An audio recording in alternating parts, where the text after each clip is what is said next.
നമ്മൾ ഇങ്ങനെ വണ്ടി ഓടിച്ചു പോകുമ്പോൾ സൈഡിൽ 2 കണ്ണാടി വെച്ചിട്ടുള്ളത് നമ്മുടെ മുഖം കാണാനല്ലല്ലോ, പിറകിലെ കാഴ്ചകൾ കാണാനാണ്.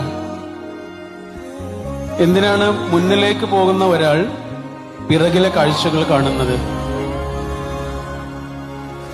മുന്നിലേക്ക് പോകുന്ന ഒരാൾ മുന്നിലെ കാഴ്ചകളല്ലേ കാണേണ്ടത്?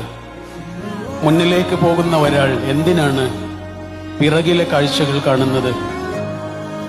പിറകിലെ കാഴ്ചകൾ നന്നായി ഒരാൾ കാണുമ്പോഴാണ് അയാൾക്ക് മുന്നിലേക്ക് കുറച്ചുകൂടെ നന്നായി പോകാൻ കഴിയുള്ളൂ. ഓട്ടമത്സരത്തിന് നിൽക്കുന്ന ആളുകൾ ഒരു കാല് മുന്നിലേക്കും ഒരു കാല് പിറകിലേക്കും വെച്ചിട്ടാണല്ലോ നിൽക്കുക. ഈ മുന്നിലേക്ക് ഓടാൻ നിൽക്കുന്ന ഒരാൾ എന്തിനാണ് പിറകിലേക്കൊരു കാല് വെച്ചത്? പിറകിലേക്കൊരു തള്ളു തള്ളിയിട്ടാണ് അയാൾ മുന്നിലേക്ക് ഓടുന്നത്.